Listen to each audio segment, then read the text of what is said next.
Lupin Pharmaceuticals in association with Higher Secondary Principals Forum.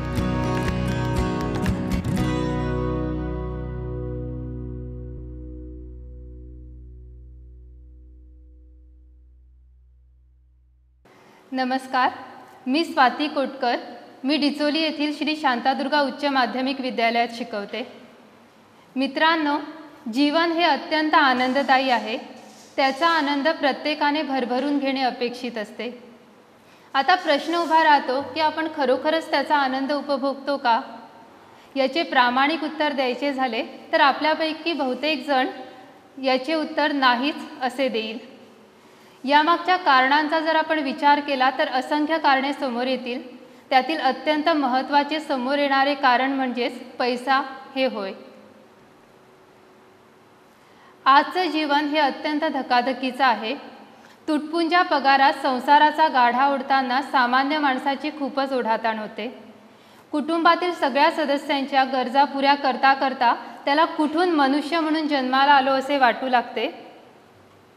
त्यानंतर त्याला त्याचे जीवन उदास आणि कंटाळवाणे भासू लागते.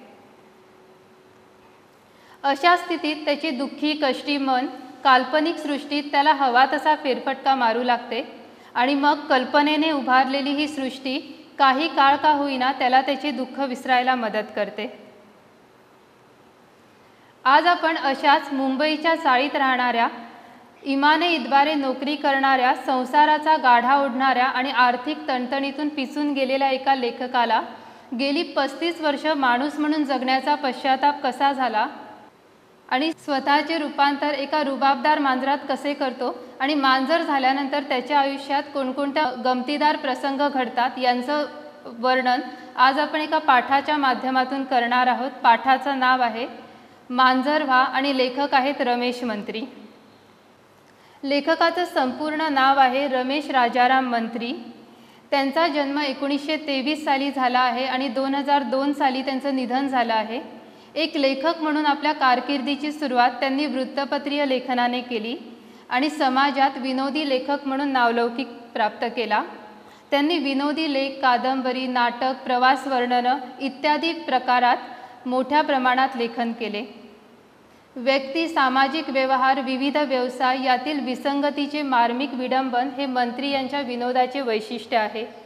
त्याचप्रमाणे जेम्स बॉन्डच्या साहसपटाच्या मर्मभेदक विडंबनाने मंत्री यांना विशेष कीर्ती लाभली. तसेच ते कोल्हापूर येथे भरवलेल्या अखिल भारतीय मराठी साहित्य संमेलनाचे अध्यक्ष होते. त्यांची साखरेची चित्रे, सह्याद्रीची चोरी, महानगर इत्यादी पुस्तके प्रसिद्ध झालेली आहेत. मांजरवा या फॅन्टसी प्रकारच्या कथेत मंत्री यांच्या विनोदी शैलीचे मनोरम दर्शन घडेल. मांजरवा हा जो पाठ आहे तो फॅन्टसी या प्रकारच्या कथेत मोडतो. फॅन्टसी या शब्दाचा अर्थ आहे काल्पनिक गोष्ट किंवा विलक्षण कल्पना आणि म्हणूनच हा पाठ कल्पनाप्रधान निबंधाचा एक उत्कृष्ट नमुनाच म्हणावा लागेल. सर्वप्रथम ही कथा किर्लोस्कर या मासिकात प्रसिद्ध झाली होती. 1920 साली शंकर वासुदेव किर्लोस्कर यांनी या मराठी मासिकाची सुरुवात केली होती. संत तुकाराम महाराज म्हणतात, आयुष्यात प्रत्येकाला दुःखाचे डोंगर पार करावे लागतात, तेव्हाच अल्प असे सुख त्याच्या वाट्याला येते. मानवाचे जीवन जेव्हा पर्वता एवढ्या दुःखाने भरडून जाते तेव्हाच विनोदाचा आधार मोलाचा ठरतो. विनोदामुळे हास्य निर्माण होते आणि हास्य ही माणसाची सहज प्रवृत्ती आहे आणि म्हणूनच तर मानवी जीवनात विनोदाचे महत्त्व अनन्यसाधारण आहे. मराठी साहित्यातील विनोदी दालन अनेक मान्यवर विनोदी लेखकांनी समृद्ध केलेले आहे. त्यात प्रल्हाद केशव अत्रे, द. मा. मिरासदार, पु. ल. देशपांडे यांचे नाव आवर्जून घ्यावे लागेल. त्यांच्या लेखनातून व्यक्त होणारा विनोद जरी वेगवेगळ्या प्रकारचा असला तरी हेतू मात्र हाच की मानवाला त्याच्या आयुष्यातील 4 सुखाचे क्षण हे या विरंगुळ्यातून प्राप्त व्हावे. चला तर मग वळूया मांजरवा या पाठाकडे. या कथेचा नायक एक मध्यमवर्गीय समाजाचं प्रतिनिधित्व करणारा आहे. मध्यमवर्गीय माणूस कसा नेहमी नाकासमोर चालणारा, आपल्या कामाशी काम ठेवणारा, कुणाच्या अध्यात्मामध्यात असतो, तशाच विशिष्ट साच्यातला हा लेखक आहे. गेली 35 वर्ष तो माणूस म्हणून जगत आहे. प्रामाणिकपणे नोकरी सांभाळून आपल्या संसाराचा गाढा ओढतोय, कुटुंबातल्या सदस्यांचं पालनपोषण करतो आहे. आर्थिक चणचणही त्याला सहन करावी लागत आहे आणि त्यामुळे काहीसा कंटाळलेला आहे, त्रासलेला आहे. जीवनाकडे पाहण्याची त्याची दृष्टी उदासीन बनलेली आहे. आणि अचानक एक लहानशी घटना त्याच्या आयुष्यात घडते आणि त्याला माणूस म्हणून जगण्याचा पश्चाताप होऊ लागतो.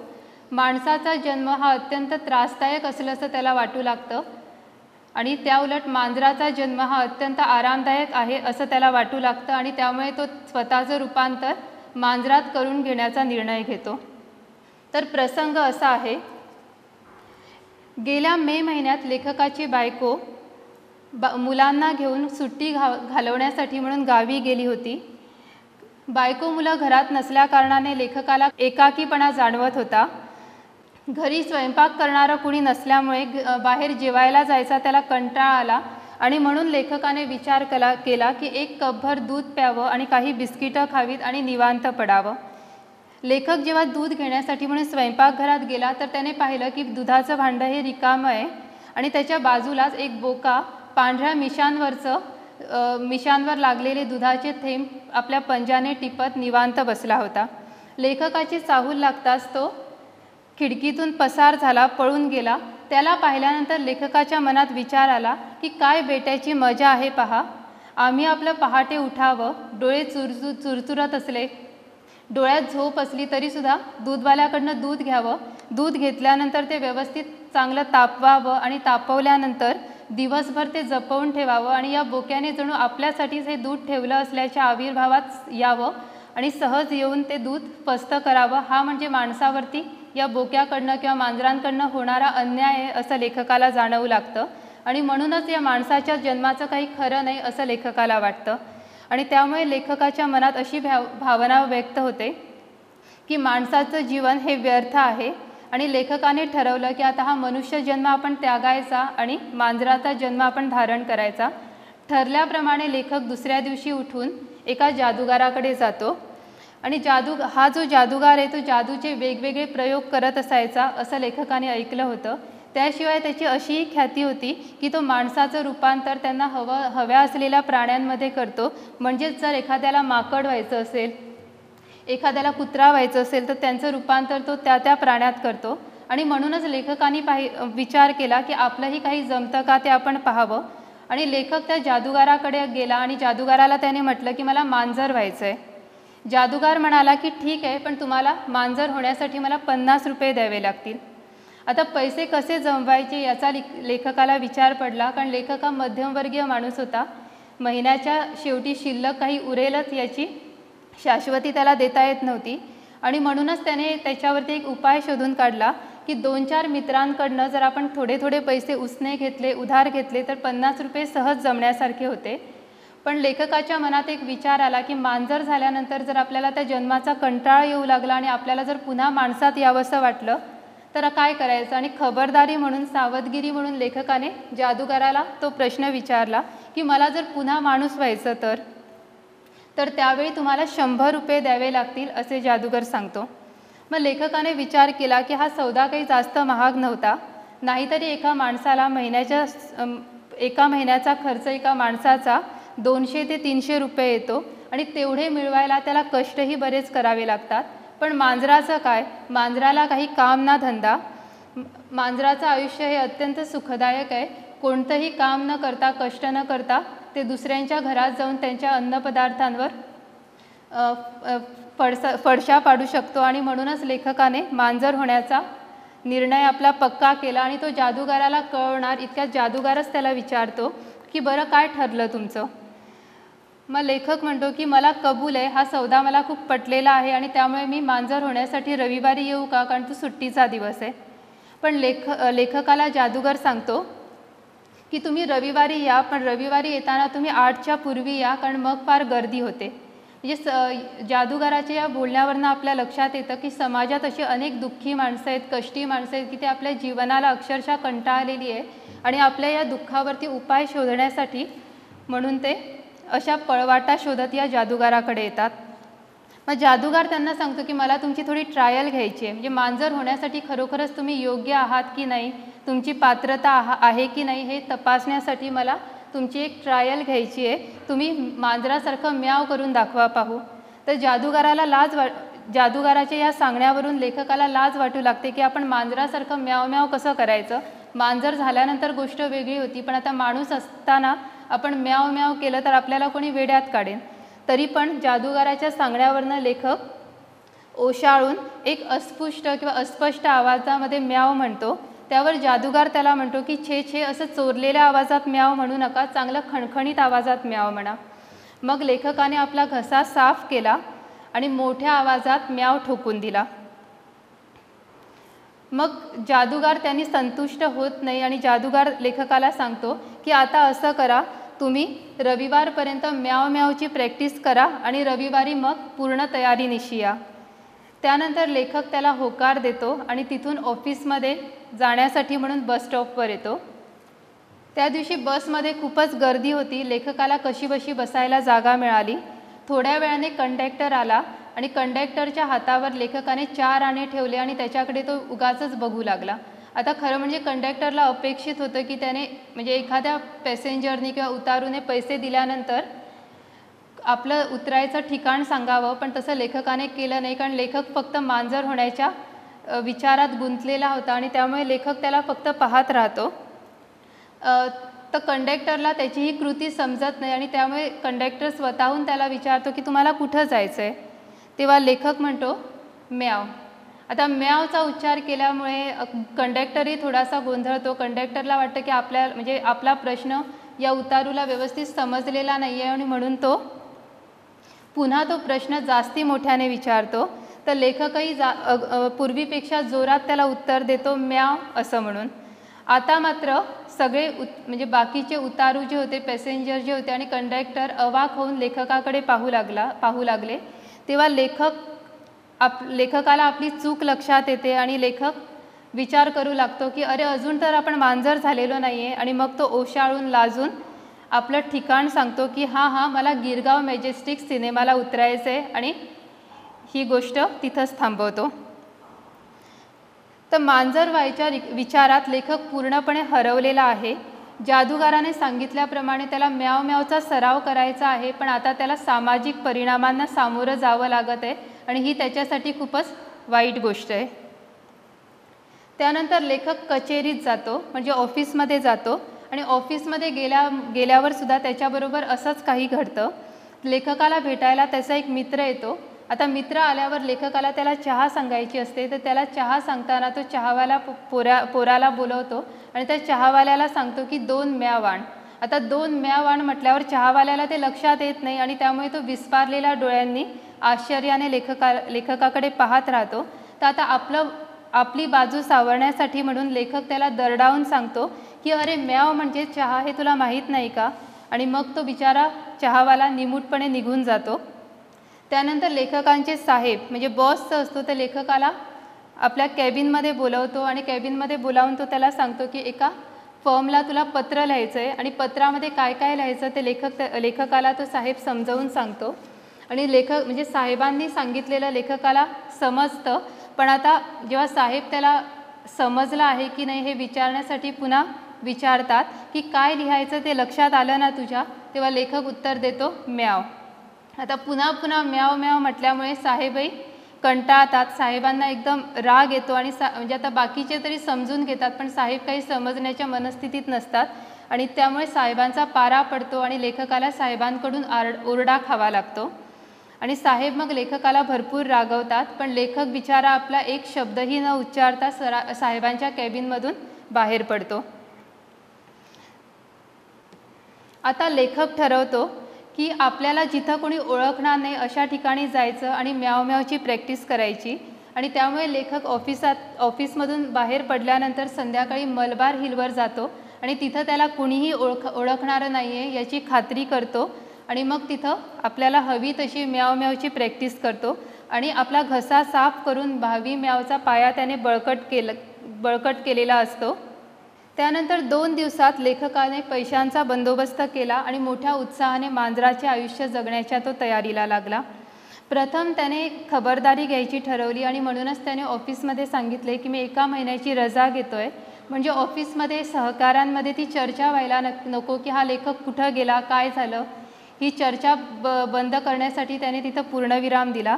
आणि त्यानंतर शेजाऱ्यापाजाऱ्यांनाही त्याने सांगितलं की ऑफिसच्या कामानिमित्त मी महिनाभर दिल्लीला जातो आहे आणि त्यामुळे मी महिनाभर इथं असणार नाही, म्हणजे तिथंही कोणी बोलणारं नाही याची त्यांनी खात्री करून घेतली. आणि मग लेखकाने स्वतःशीच ठरवलं की महिन्याभराच्या अनुभवाने जर मांजराच्या आयुष्याचा अगदीच कंटाळा आला तर पुन्हा माणूस व्हायचं, नाहीतर आणखी वाटेल तितका वेळ मांजर म्हणूनच जगायचं असं त्याने ठरवलं होतं. आणि तसं पाहिलं तर त्याची बायको मुलंसुद्धा 1 महिन्यानंतर घरी परतणार होती आणि त्यामुळे लेखकाच्या मांजर जन्मास हा काळ अगदीच योग्य होता असं लेखकाला वाटलं. अगदी सकाळीच लेखक त्या जादूगाराकडे गेला आणि पैसे त्याच्या हातावर ठेवले आणि लेखकाने त्याला पुन्हा सांगितले की तुम्हाला आठवत असेलच की मला, तर त्याचं बोलणं पूर्ण होण्याअगोदरच जादूगर त्याला तोडत म्हणतो की हा तुम्हाला माकड व्हायचं आहे. मग लेखक जरा आश्चर्यचकित होतो. लेखकाला तर मांजर व्हायचं होतं, त्याने सरावही केली म्याव म्यावचा सरावही केला होता आणि म्हणूनच लेखकाने त्याला पुन्हा एकदा स्पष्ट केलं की मला मांजर व्हायचं आहे, तुम्ही चुकून मला माकड कराल आणि मग माझी सगळीच पंचायत करून टाकाल. मग जादूगराला त्याला मांजर व्हायचं आहे, माकड व्हायचं आहे की कुत्रा व्हायचं आहे याच्याशी कसलेही घेणं देणं नसतो. जादूगर त्याला म्हणतो की ठीक आहे, मांजर काय नाही माकड काय, दोन्हीचा दर एकच आहे. आणि मग त्या जादूगाराने आपला काळा झगा अंगावर चढवला आणि मग तो कसला तरी मंत्र पुटपुटू लागला. मंत्र झाल्यावर तो म्हणाला, आता त्या पलीकडच्या खोलीत चला. लेखक जादूगाराच्या मागे त्या पलीकडच्या खोलीत गेला तर ती खोली पूर्णपणे अंधारमय होती. आत गेल्यावर 5-7 मिनिटांनी लेखकाला त्याने हात टेकून उभे राहायला सांगितले. जादूगाराने सांगितल्याप्रमाणे लेखकाने तसेच केले. मग जादूगाराने लेखकाभोवती प्रदक्षिणा घातल्याचा त्याला भास झाला आणि एका क्षणात लेखकाचे शरीर एकदम लहान झाले. त्याच्या हातापायाचे तळवे मऊ मऊ लागू लागले. शेपटीचा जडपणा त्याला जाणवू लागला. त्याने खात्री करून घेण्यासाठी आपले अंग साठून पाहिले तर अंगावर मऊ मऊ केस होते. पंजाने त्याने आपले तोंड पुसून घेतलं तर थोड्याच पण लांब लांब मिशा त्याला लागू लागल्या. लेखक जादूगाराला विचारण्यासाठी म्हणून बोलण्याचा प्रयत्न करू लागला तर म्याव या शब्दाखेरीज कोणताच शब्द त्याच्या तोंडून उमटेना. आणि सगळ्यात मोठा आश्चर्य म्हणजे पूर्वी ज्या खोलीत अगदी गडद अंधार होता त्या खोलीत लेखकाला दिवा न लावताही आता चक्क दिसू लागलं. त्यानंतर जादूगार त्याला म्हणतो की ठीक आहे, तुमचं काम आता झालं, तुम्हाला जर पुन्हा माणसात यायचं असेल, माणूस व्हायचं असेल तेव्हा 100 रुपये घ्या आणि माझ्याकडे या. नव्याने मांजर झालेला लेखक खूपच खुश होता. आता आजपासून ऑफिस नाही, काम नाही, खाण्यापिण्याची चिंता नाही, पैशांची फिकीर नाही की काही नाही, महिनाभर चैन, नुसती चैन. त्यानंतर लेखक आपल्या खोलीजवळ आला आणि पाहतो तो दाराला कुलूप होते. नंतर लेखकाच्या लक्षात आले की लेखकाने खोली बंद करत असताना त्याला कुलूप लावून ती किल्ली शेजारच्या देसाई काकूंकडे दिली होती. पण मांजर झालेल्या लेखकाला ती किल्ली आता देणं शक्य नव्हतं, कारण देसाई काकू मांजर झालेल्या लेखकाला ओळखत नव्हत्या आणि म्हणूनच त्याने तो विचार टाळला. आणि मग त्याच्या लक्षात आलं की मांजर झाल्यानंतर ही गोष्ट घडेल अशी लेखकाला खात्री होती आणि म्हणूनच त्याने मुद्दामून आपल्या खोलीची मागची खिडकी उघडी ठेवली होती. पण प्रश्न होता की त्या खिडकीतनं आत जायचं म्हणजे कोणाच्या तरी खोलीतनं आत प्रवेश करणं गरजेचं होतं. त्यांच्या खिडकीतनं उडी मारून त्याला आपल्या खोलीतल्या खिडकीपर्यंत पोहोचायचं होतं आणि म्हणूनच लेखकाने देसाई काकूंच्या घरातनं जाण्याचा विचार केला. तो देसाई काकूंच्या घरात शिरला तर देसाईने एक मांजर घरात शिरल्यामुळे एकदा शुकशुक केलं, पण त्यांच्याकडे या लेखकाने दुर्लक्ष केलं आणि तो स्वयंपाकघरात घुसला. तर त्या स्वयंपाकघरात देसाईन काकू नारळ किसीत होत्या. एक मांजर आपल्या घरात आलेलं पाहून त्यांनी करवंटीचा एक तुकडा उचलला आणि तो लेखकावर मारला. लेखकाने तो करवंटीचा तुकडा चुकवला आणि त्यांचा नेम चुकवून तो खिडकीतून उडी मारून आपल्या खिडकीपर्यंत आला आणि त्याने फरशीमधून आत उडी मारली. आता तो आपल्या खोलीत होता आणि त्यामुळे लेखकाला अगदी मोकळं मोकळं वाटू लागलं. फडताळ उघडून त्याने बिस्किटांची बरणी पालथी केली. बिस्किटे फस्त केल्यानंतर त्याने आपला मोर्चा दुधाच्या भांड्याकडे वळवला. आता लेखक जर माणूस असता तर त्याने दूध कपात ओतून ते बशीत घालून पिलं असतं, पण आता ते बशीत ओतून पिण्याच्या फंदात लेखक पडला नाही, कारण तो आता मांजर झाला होता. आणि त्यामुळे त्याने सरळ सरळ त्या दुधाच्या भांड्यातच तोंड खुपसलं आणि चटचट आवाज करीत त्यांनी ते दूध पिऊन टाकलं. आणि आता जरा विश्रांती घ्यावी असं लेखकाला वाटू लागलं आणि मग तो पलंगावर आला आणि आपले चारी पाय पोटाशी घेऊन तो डोळे मिटून पडून राहिला. पण अचानक त्याच्या मनात एक विचार आला आणि त्याला वाटलं की आता आपलं सगळंच चुकलं. कारण मांजर होण्याचा उद्देश वेगळा होता, पण त्यांनी जी कृती आत्ता केली होती, आपल्याच घरातल्या खाद्यपदार्थांचा त्यांनी फडशा पाडला होता, तर ही कृती त्याची चुकीची होती. कारण मांजर होण्याच्या मागे एकच उद्देश होता की विरंगुळा मिळावा आणि त्याशिवाय आपले पैसे वाचवावे.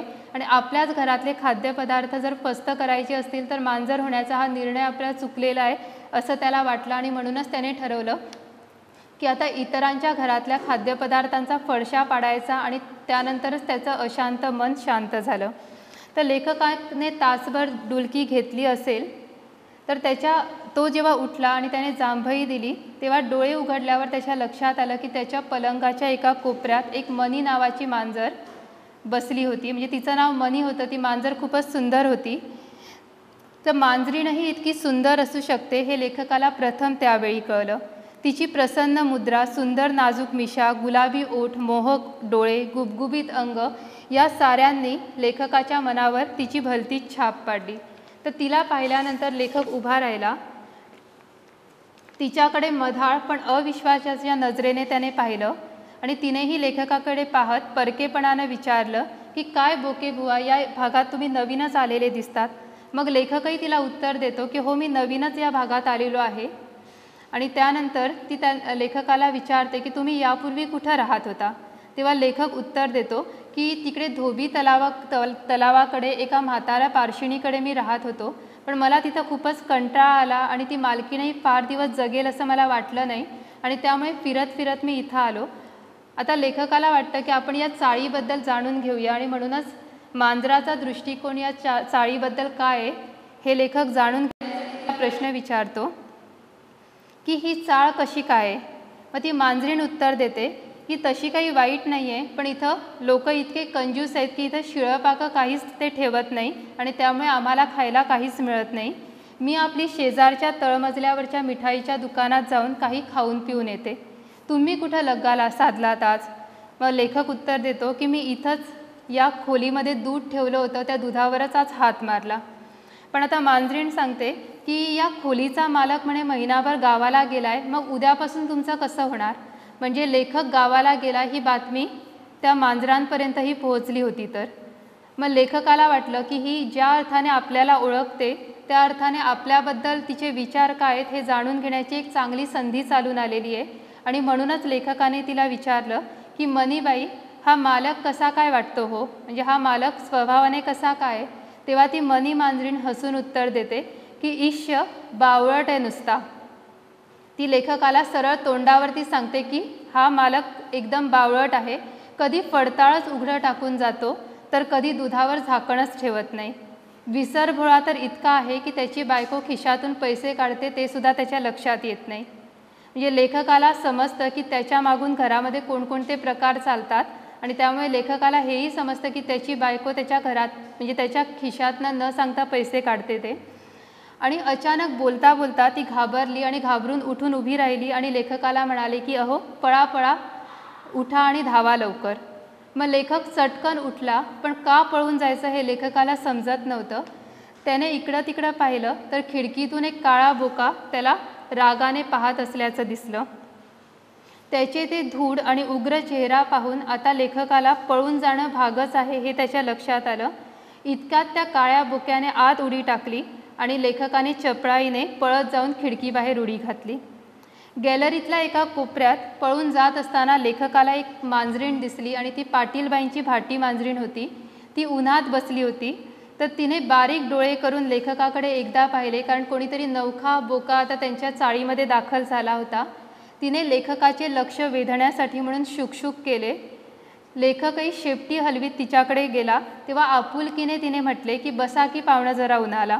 लेखकानेही आपलं अंग उन्हात पसरलं आणि ऊन शेकत तो तिथं बसून राहिला.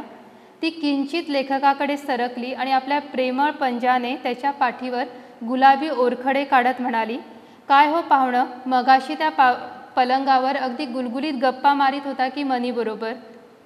मग तो काळा बोका आल्याबरोबर तुम्ही असं घाबरून पळून का हो आलात? मग लेखकाला आता लाज वाटू लागते, म्हणजे त्याच्या लक्षात येतं की आपण घाबरून पळून गेलो हे या मांजरिणीच्या लक्षात आलं आणि म्हणूनच तो आपली बाजू राखण्यासाठी म्हणून सांगतो की पळून अगं छट, मला त्या हलवायाच्या घरात ठेवलेल्या खव्याची एकदम आठवण झाली आणि मी चटकन तिथून निघून आलो, एवढंच. लेखकाने फुशारकीने तिला उत्तर दिले. आणि जेव्हा ती म्हणजे ती भाटी मांजरीण म्हणते की तू मनीबरोबर पलंगावर बसून गप्पा मारत होता, ती गोष्ट लेखकाला खटकली, कारण तो स्वतःच्या पलंगावर स्वतःच्या घरात बसला होता आणि म्हणूनच तो तिला म्हणतो की मी काही कुणाच्या बापाच्या पलंगावर बसलो नव्हतो, मी माझ्या स्वतःच्या मालकीच्या पलंगावर बसलो होतो. आता इथं लेखक अर्थातच विसरलेला आहे की तो आता मांजर झालेला आहे आणि मांजर काही स्वतःचा पलंग बाळगत नाही आणि त्यामुळे अविश्वासाच्या सुरात भाटी मांजरीण म्हणाली की असं का, मी नव्हतं बाई हे ऐकलं कधी. आणि त्यानंतर लेखकाला आपली चूक लक्षात येते, पण आता शब्द बदलण्यात काही अर्थ नाही हे समजून तो गप्प राहतो. आणि मग भाटी मांजरीण लेखकाला त्या मनी मांजरिणीपासून सावध राहण्याचा इशारा देते आणि ती लेखकाला सांगते, सूचित करते की ती मनी मांजरीण मोठी चहाटं आणि कारस्थानी आहे, त्या काळ्या बोक्याशी तिचं काहीतरी सूत जमलेलं आहे. आता लेखकाला या गोष्टीची काहीच कल्पना नसते आणि म्हणून लेखक म्हणतो की मला या गोष्टीची काहीच कल्पना नाही आहे, माहिती नाही आहे. आणि मग म्हणजे तिला नंतर त्या काळ्या बोक्याचाही राग येतो, त्यामागे काहीतरी घडलेलं असतं आणि ती घटना ती लेखकाला सांगते की ती म्हणजे तुम्ही तर इथं नव्यानेच दाखल झालेला आहात या चाळीत, पण मी कधीपासून पाहते तर या काळ्या बोक्याने एकदा माझं लहान पिल्लू पळवलं होतं आणि मग पिल्लाच्या आठवणीने तिच्या डोळ्यांमध्ये अश्रू जमा झाल्याचे लेखकाने पाहिलं. लेखकाला वाईट वाटतं तिच्याबद्दल आणि लेखक तिची समजूत घालताना म्हणतो की ईश्वरी इच्छेपुढे इलाज नाही, जाऊ दे, जे झालं ते झालं, चला मी तुम्हाला थोडं खायला प्यायला देतो. हे तिचं मन वळवण्याचा तो लेखक प्रयत्न करतो, पण ती पडल्या जागेवरूनच लेखकाला म्हणते की यावेळी म्हणजे या अशा अवेळी सगळी मुलं माणसं घरामध्ये हजर असतात आणि अशावेळी आपण मांजरं जाऊन तिथं काही खाऊ शकत नाही. तर लेखक तिला सांगतो, आश्वस्त करतो की चला तर खरं. लेखक उठून उभा राहिला आणि त्या दिवाडकरांच्या घरची सारी माणसं सकाळच्या जादा सिनेमाच्या खेळाला गेलं असल्याचं लेखक त्या भाटी मांजरिणीला सांगतो आणि चला तर मग असं म्हणून ती भाटी मांजरीण लेखकाच्या मागे जाऊ लागते. तर दिवाडकरांच्या घरी गेल्यानंतर लेखकाच्या लक्षात येतं की घरी कुणी नसल्याकारणानं दिवाडकरांच्या खोलीला कुलूप लावलेलं होतं आणि म्हणून लेखक त्यांच्या घरच्या मागच्या बाजूला जातो. तर दोन्ही खिडक्या बंद होत्या आणि लेखकाला जाणवलं की एका खिडकीवरचं शटर जे होतं ते खाली होतं, जरासं ढिलं वाटलं, सैल होतं आणि म्हणून लेखकाने आणि भाटी मांजरिणीने मिळून दोघांनी मिळून ते शटर प्रयत्नपूर्वक ढकललं. तेव्हा लेखकाच्या लक्षात आलं की ती खिडकी बंद करण्यासाठी किंवा ते शटर बंद करण्यासाठी त्याच्या मागे रद्दी लावलेली होती आणि ती रद्दी कोसळली आणि त्याबरोबर खिडकीचं शटर उघडं झाल्याबरोबर त्या दोघांनी आतमध्ये उड्या टाकल्या. तर लेखकाने तिथं पाहिलं की एका भांड्यावर तारेची जाळी लावलेली होती आणि ते भांडं दुधाचं होतं. तर या आपल्या नव्यानं झालेल्या मैत्रिणीवर रुबाब मारण्यासाठी म्हणून लेखकाने एकदम खिडकीतनं हनुमानासारखी उडी घेतली, पण तिथं गफलत झाली आणि ती लेखकाची उडी चुकली आणि ती भांड्याच्या काठावर जाऊन पडली. भांडं अगदी कलंडलं आणि सगळं दूध सांडून घरंगळून गेलं. तर लेखकाला आपल्या या कृत्याची लाज वाटू लागली, कारण मांजरीसमोर किंवा त्या भाटी मांजरिणीसमोर नव्या मैत्रिणीसमोर लेखकाची फजिती झाली होती आणि तीही काही कमी नव्हती. ती लगेच लेखकाला टोकते की अहो तुम्ही अगदीच कसे हो नवशिके, आता चला बोलण्यात वेळ घालवूया नको, पटापट हे खाली घरंगळत चाललेलं दूध आपण साठून पिऊन टाकूया. तर घरंगळून पडताळ म्हणजे कपाट, म्हणजे भिंतीला लावलेलं असतं, त्या भिंतीला लावलेल्या कपाटाखाली किंवा फडताळाखाली हे दूध घरंगळून चाललं होतं आणि ते दूध त्या कपाटाखाली गेलं असतं तर यांना ते दूध प्यायला मिळालं नसतं आणि म्हणून दोघंजणं लांब जिभा काढून ते दूध चाटू लागले. इतक्यात लेखकाला त्या फडताळ्यातल्या एका भांड्यातून माशाचा खमंग वास येऊ लागला. त्यावेळी मात्र लेखकाला खूपच आश्चर्य वाटलं, कारण दिवाडकर हे ब्राह्मण होते आणि दिवाडकरीणबाई तर नीती अनितीच्या बाबतीत नाकाने कांदे सुलायची. तर असे हे लोक आपल्या घरामध्ये चोरून मांस-मच्छी खातात याचा लेखकाला खूपच अचंबा वाटला. तर लेखकाने खात्री करून घेण्यासाठी भाटी मांजरिणीला सांगितले की अहो त्या फडताळात मासे आहेत. तर तिने एकदा जाऊन त्या फडताळाकडे गेल्यानंतर तिने श्वास घेतला आणि तिने खात्री करून घेतली की खरोखरच त्या फडताळामध्ये मासे ठेवलेले आहेत आणि ती म्हणते की हो, या फडताळामध्ये मासे, पण ते आपल्याला मिळणार नाही, मिळण्याची शक्यता खूपच कमी आहे, कारण त्या दाराला कुलूप लावलेले आहे. तर लेखकाने बारकाईने त्या फडताळाच्या कुलूपाकडे पाहिले तर कुलूप नुसते अडकवलेले होते, ते लावलेले नव्हते. लेखकाने एका पंजाने ते काढले आणि वरची खिटी म्हणजे कडी सरकवली. तर दिवाडकरांनी लोणच्याच्या बरणीच्या मागे माशाचा डबा लपवून ठेवला होता आणि त्या फडताळावर दोघांनी एकदमच उड्या घेतल्या, पण दोघांची उडी इतकी जबरदस्त होती की त्यांच्या ओझ्याने किंवा ती ओढ लागून लहानसे फडताळ त्या दोघांवरच उलटले, पालथे झाले. आता मात्र मोठा कठीण प्रसंग आला. ते दोघे खाली आणि त्यांच्यावरती त्या फडताळातले लहान सहान डबे आणि बाटल्यांचे ते ढीग पडले होते. मोठ्या कष्टाने लेखकाने त्यातून डोकं बाहेर काढलं तर त्याने बघितलं की भाटी मांजरीनंही खटपटीने त्यातून बाहेर पडण्याचा प्रयत्न करत होता आणि मग तिला त्यात यश मिळाले. तर बऱ्याच बाटल्या फुटलेल्या तिथं दिसत होत्या. जिरे, मोहरी, वेलची, हळद हे सारे जिन्नस तिथं अस्ताव्यस्त पडलेले दिसले. तसंच माशांचा डबा घरंगळत जाऊन एका कोपऱ्यात पडला होता. तर त्या दोघांनी महाप्रयासाने तो डबा उघडला आणि मनसोक्त मासे खाल्ले. आणि मग मात्र पोट भरल्यानंतर लेखकाला एक कल्पना सुचली. लेखक भाटी मांजरीणीला म्हणतो की आता आपण एक गंमत करूया.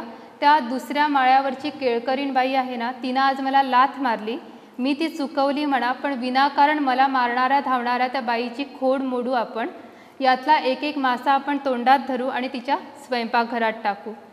पण भाटी मांजरीण म्हणते की आता यावेळेला ते स्वयंपाक करत असतील, स्वयंपाकघरातच असतील आणि त्यांच्यासमोर जर आपण असं मासे नेऊन त्यांच्या स्वयंपाकात टाकण्याचा प्रयत्न केला तर त्या आपल्याला मार देतील. पण लेखक तिला हुशारकीने उत्तर देतो की काय हरकत आहे, जमवलं म्हणजे सारं जमतं, आणि तो तिला घेऊन त्यांच्या घरी जातो. तर त्यांच्या अपेक्षेप्रमाणे केळकरीणबाई स्वयंपाक करत होत्या. स्वयंपाकघरात शेगडीवर त्यांनी भात शिजत ठेवला होता आणि स्टोववर त्या आमटीला फोडणी देत होत्या.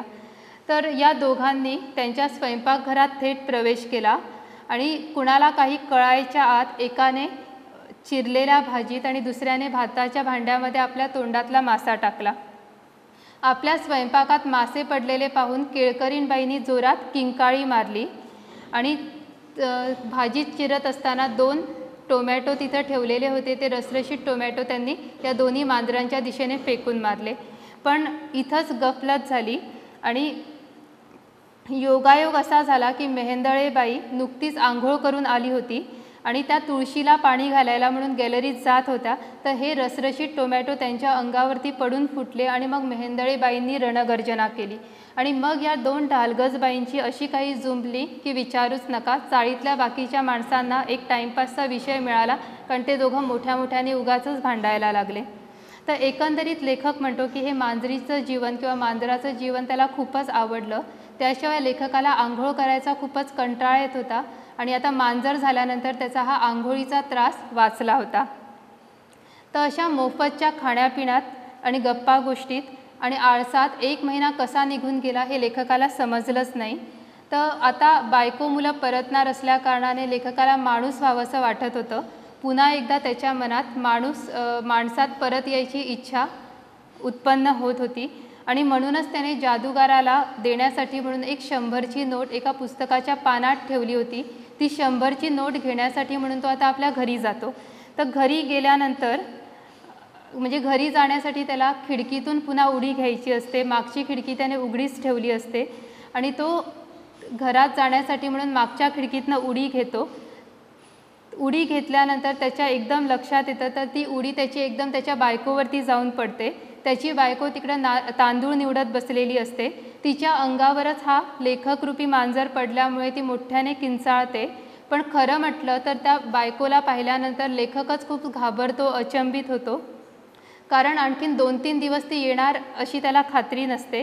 कदाचित लेखकाला वाटतं की तिने आपला बेत आयत्या वेळेला बदलला असावा आणि ठरलेल्या वेळेच्या आधीच ती घरी येऊन धडकली असावी. तर सकाळ झाल्यावर लेखक जादूगाराकडे जातो, पण तो जादूगार आता कुठेतरी गावाला गेलेला असतो आणि लेखकाला आता भीती वाटते की तो जर परत आलाच नाही तर आपल्याला कायम मांजर बनूनच राहावं लागेल. आणि म्हणूनच तो जीव मुठीत घेऊन आणि संध्याकाळपर्यंत तोंडात ती 100ची नोट धरून तो तिथंच बसून राहतो. पण शेवटी तो जादूगार पुन्हा परततो आणि 15 मिनिटात त्याला पुन्हा मंत्र पुटपुटून त्याला पुन्हा एकदा माणसात आणतो. आता लेखक घरी जातो आणि घरी गेल्यानंतर आपली बायको मुलं इतक्या लवकर परत कशी आली याबद्दल खोटी खोटी उत्सुकता दाखवतो. तर त्यावर बायको स्पष्टीकरण देते की अहो सुट्टीच्या शेवटी गाड्यांना खूपच गर्दी असते, त्यातच सोबत मिळावी म्हणून आले लवकर. म्हणजे आता बायको खूप लवकर आली होती आणि त्यानंतर तिने त्याला स्पष्टीकरणही दिलेलं असतं की गाड्यांना गर्दी खूप असल्या कारणाने कुणाची तरी सोबत मिळाली म्हणून ती ठरलेल्या वेळापेक्षा लवकर घरी परत आली. पण आता लेखकाला खरं म्हणजे माहीत असतं की ती का लंगडते, पण तरीही लेखक खोट्या उत्सुकतेने तिला विचारतो, अगं पण अशी लंगडतेस कशाला? बायको उत्तर देते की बाई काय सांगू तुम्हाला, तुम्ही गेलात गावाला आणि या चाळीमध्ये एक बोका आला आणि त्याने अक्षरशः सगळ्यांना छळलेला आहे. मेल्यानं माझ्या पायावर डबा किहो टाकला, आता येऊ दे त्याला. म्हणजे ती आता वाट बघते की कधी एकदा तो बोका येतो आणि ती त्याला त्याची शिक्षा देते.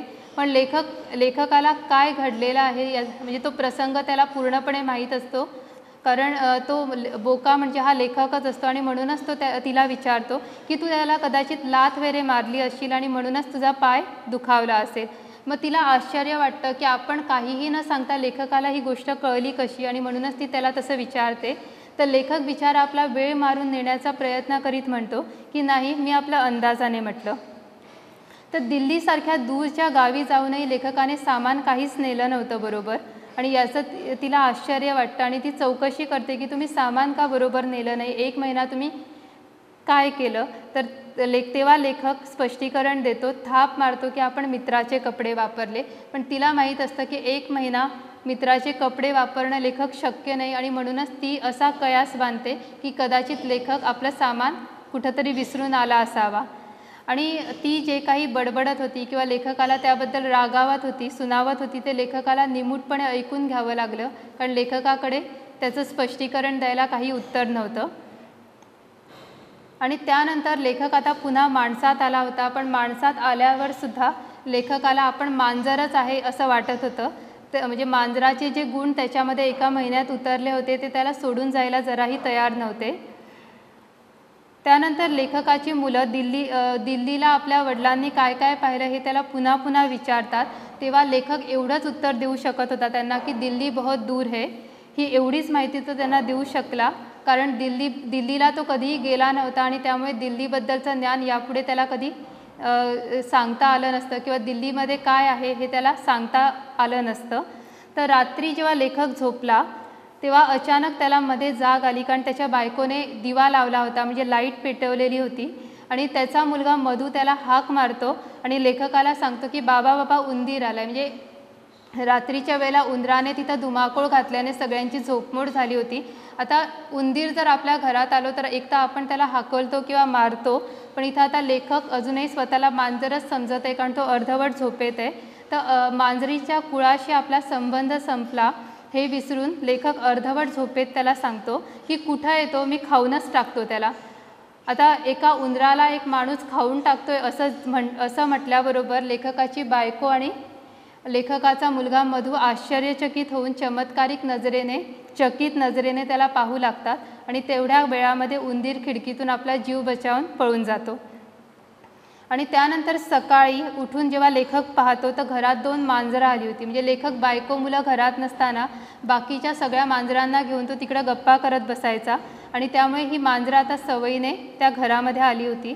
हाकलली तरी जात नव्हती, म्हणजे त्यांना आता सवय झालेली त्या घराची, आणि म्हणून त्यांना तिथंच आपलंच घर कसं त्यांना वाटत होतं आणि ते तिथून जायला बघत नव्हती. तर लेखकाने ओळखण्यापूर्वीच, म्हणजे त्या मांजरांमधली एक लेखकाची मैत्रीण होती गोदी मांजर, आणि ती मांजर तिथं आली होती. तर तिला लेखकाने ओळखण्यापूर्वीच लेखकाची लहान मुलगी नीला, तिने आपली बाहुली तिच्या पाठीत घातली आणि ती बिचारी गोदी मांजरीण पळून गेली तिथून. त्यानंतर लेखक ऑफिसला जायला निघाला. तो जिन्यावरती क्रूर काळा बोका उभा होता आणि लेखकाला खाऊ का गिळू या नजरेने तो पाहत होता. लेखक त्याला बघून जरा घाबरला, कारण 1 महिन्यामध्ये लेखकाने त्याची जरा जास्तीच धास्ती घेतली होती आणि लेखक जरा मनातून सरकला. आणि लेखक जवळून जात असताना त्या काळ्या बुक्याने उगाचच लेखकाला ओरबाडण्याचा एक अयशस्वी प्रयत्न केला, तेव्हा लेखकाने हातातल्या डब्याचा प्रसाद त्याला दिला. ते पाहून लेखकाचे सहकारी गोविंदराव म्हणाले की अहो, लेखकाचे शेजारी गोविंदराव म्हणाले की अहो, मुलासारखं मांजराशी काय खेळताय. आता या गोविंदरावाला काय म्हणावं. म्हणजे 1 महिनाभर लेखक त्या मांजरांबरोबर खेळत होता, वावरत होता, त्यांच्याबरोबर गप्पा गोष्टी करत होता. हे या गोविंदरावाला कसं सांगावं हा प्रश्न लेखकाला पडला आणि लेखकाने तो नाद शेवटी सोडून दिला आणि मग ते लेखक जिन्यापाशी आला. तर तिथं लेखकाची आवडती मांजरीण, मनी मांजरीण मोठ्या केविलवाणे नजरेने लेखकाकडे पाहत होती. पण लेखक आता माणसात आल्यानंतर तिच्याकडे परकेपणानं आणि निराशेने पाहत त्याने स्वतःशीच म्हटलं की ही नाही रे माझी बया. म्हणजे लेखकाला कुठंतरी खंत जाणवताना दिसते की ही आता माणसात आल्यानंतर आपल्याला या मनी मांजरीणीशी बोलता येणार नाही, तिला भेटता येणार नाही आणि त्यामुळे ते स्वतःच्या मनाची समजूत घालताना दिसतं की ही माझी नाही आहे. तर लेखक म्हणतो की अजूनही माणसात आल्यानंतर मला या माणसांची जमवून घेताना थोडाफार त्रास पडतोच.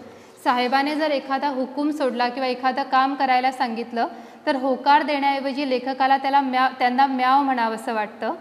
लेखकाची एक सहकारी शोभा कुलकर्णी जेव्हा लाडाने बोलत त्याच्या जवळ येते तेव्हा मायेने तिचा हात चाटावासा वाटतो. दुपार झाली की सुस्ती घालवण्यासाठी म्हणून आपले 4ही पाय ताणून अंग मोडून खुर्चीत झोपावेसे वाटते. बशीत चहा उतला की तो चाटून प्यावासा वाटतो. तसंच पंडितराव सामंताला ओरबाडून टाकावंसं वाटतं आणि ऑफिसमधनं घरी परतताना 2-3 घरात तरी खिडकीतून आत शिरून काय चाललंय हे पाहण्यासाठी म्हणून लेखकाला त्या घरामध्ये किंवा त्या खिडकीतून आत डोकावंसं वाटतं. मग लेखक म्हणतो की मांजर जन्माच्या या आठवणीने आता वर्षातून एकदा तरी मला मांजर व्हावंसं वाटू लागलंय. आणि लेखक आपल्याला किंवा आपल्या या वाचकांना सांगतो की तुम्ही दैनंदिन जीवनात जर या धकाधकीला कंटाळला असाल तर एक करा, तुम्ही मांजर व्हा. म्हणजे लेखकाने इथं आपल्याला संदेश दिलेला आहे की ताणतणाव रहित जीवन जगायला हवं असं त्यांनी आपल्याला पुन्हा पुन्हा या पाठाच्या माध्यमातून सांगितलेलं आहे. तर या पाठातले शब्दार्थ म्हणजे शब्दांचे अर्थही महत्त्वाचे आहेत. ते परीक्षेला कधीकधी रिपीट होतात. तर फॅन्टसी या शब्दाचा अर्थ आहे कल्पनारम्य, टिकोजी बाजीराव, अदबीने म्हणजे सन्मानाने, ढालगज म्हणजे निष्कारण उठाठेवी करणारी, धूळ म्हणजे अवजड शरीर, तसदी त्रास, फडताळ म्हणजे भिंतीत बसवलेले कपाट. त्यानंतर या पाठात वाक्प्रचार आहेत आणि हे 5ही वाक्प्रचार जे आहेत ते बोर्ड एक्झाममध्ये पुन्हा पुन्हा रिपीट झालेले आहेत. पुन्हा पुन्हा ते येतात आणि त्यामुळे ते खूपच महत्त्वाचे आहेत.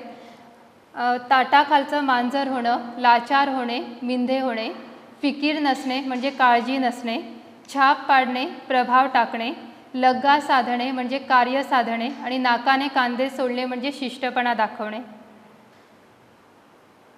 पुढचा प्रश्न आहे, पुढील प्रश्नांची उत्तरे 4-6 ओळीत द्या. पहिला प्रश्न आहे, बोक्याकडे पाहिल्यावर मांजर झालेलं बरं असं लेखकाला का वाटलं. दुसरा प्रश्न, इतरांच्या घरातील पदार्थांवर ताव मारण्याची प्रतिज्ञा करण्यामागचा लेखकाचा हेतू काय होता. तिसरा प्रश्न हा अत्यंत महत्त्वाचा आहे, विनाकारण लाथ मारणाऱ्या केळकरीण बाईला मांजर झालेल्या लेखकाने कसा धडा शिकवला. तर इथं जो प्रसंग सांगितलेला आहे केळकरीण बाईंचा, तर केळकरीण बाईंनी लेखकाला लाथ मारली म्हणून लेखकाने त्यांच्या स्वयंपाकघरामध्ये जाऊन भाटी मांजरिणीबरोबर मासे फेकले आणि त्यानंतर जो गोंधळ उडाला आणि त्याच्यानंतर मेहेंदळे बाईंशी त्यांची कशी जुंपली याचं सगळं वर्णन या उत्तरामध्ये करावं लागेल. चौथा प्रश्न आहे, ऑफिसातल्या माणसांशी जमवून घेताना लेखकाला त्रास का पडला. तर या 4 ते 6 ओळीत प्रश्नांच्या उत्तरांमधलं तिसरा प्रश्न जो आहे तो अत्यंत महत्त्वाचा आहे. पुढील प्रश्न आहे, पुढील प्रश्नांची उत्तरे 7-8 ओळीत द्या. हे दोनही प्रश्न अत्यंत महत्त्वाचे, ते बोर्ड एक्झामला पुन्हा पुन्हा रिपीट होतात. लेखकाने मांजराचे आयुष्य जगण्याची तयारी कशी केली. तर लेखकाने मांजर होण्यासाठी म्हणून सुरुवातीपासून 50 रुपये मित्रांपासून कसे जमवले हे सगळं इथं लिहावं लागेल. आणि त्यानंतर लेखकाने जादूगाराकडे जाऊन त्याला विनवणी केली, 50 रुपये देऊन तो मांजर झाला. नंतर मांजर होण्या अगोदर त्याने चाळीत आणि ऑफिसमध्ये कशी खबरदारी घेतली या सगळ्या गोष्टी इथं सांगाव्या लागतील. दुसरा प्रश्न आहे, दिवाडकरांच्या घरामध्ये प्रवेश केल्यावर तिथे घडलेल्या प्रसंगाचे वर्णन लेखकाने कसे केले. तर दिवाडकरांच्या घरात प्रवेश केल्यानंतर भाटी मांजरीण आणि तो गेल्यानंतर दुधाचं भांडं कसं कलंडलं, त्यानंतर पडताळ त्यांच्यावरती कसं पालथं झालं, पडताळातल्या कोणकोणत्या गोष्टी खाली पडल्या, त्या पडताळामध्ये लेखकाला माशांचा डबा सापडला, तर या सगळ्या गोष्टींचं वर्णन इथं करावं लागेल. शेवटचा प्रश्न आहे, संदर्भासह स्पष्टीकरण करा. यातला पहिला संदर्भ आहे, तर यावेळी 100 रुपये द्यावे लागतील. तर या संदर्भाचं उत्तर कसं लिहायचं माहीत असेल सगळ्यांना. तर पहिल्यांदा संदर्भ लिहायचा, म्हणजे संदर्भामध्ये हे वाक्य कुठल्या पाठात आलेलं आहे, हे वाक्य कोणी कोणास म्हटलं आहे ते लिहायचं आणि कुठल्या अनुषंगाने, त्याच्यातली विशेषता काय ते स्पष्ट करायचं आहे. तिसरा प्रश्न त्याच्यानंतर मग त्याचं स्पष्टीकरण द्यावं लागेल. तर त्याचप्रमाणे दुसराही संदर्भ सोडवायचा आहे. ईश्वरी इच्छेपुढे उपाय नाही, जाऊ दे झालं, मी तुम्हाला थोडं खायला प्यायला देतो चला. तर या दोन्ही संदर्भाचं उत्तर अशा प्रकारे लिहायचं आहे. Thank you. Prudent scholars powered by lupin pharmaceuticals. अब आपकी सुरक्षा आपके हाथों में. ल्यूपी सेफ हैंड सैनिटाइजर, आपका और चेन्नई सुपर किंग्स का फर्स्ट लाइन ऑफ डिफेंस. अब आपकी सुरक्षा आपके हाथों में. ल्यूपी सेफ हैंड सैनिटाइजर, आपका और चेन्नई सुपर किंग्स का फर्स्ट लाइन ऑफ डिफेंस. अब आपकी सुरक्षा आपके हाथों में. ल्यूपी सेफ हैंड सैनिटाइजर, आपका और चेन्नई सुपर किंग्स का फर्स्ट लाइन ऑफ डिफेंस.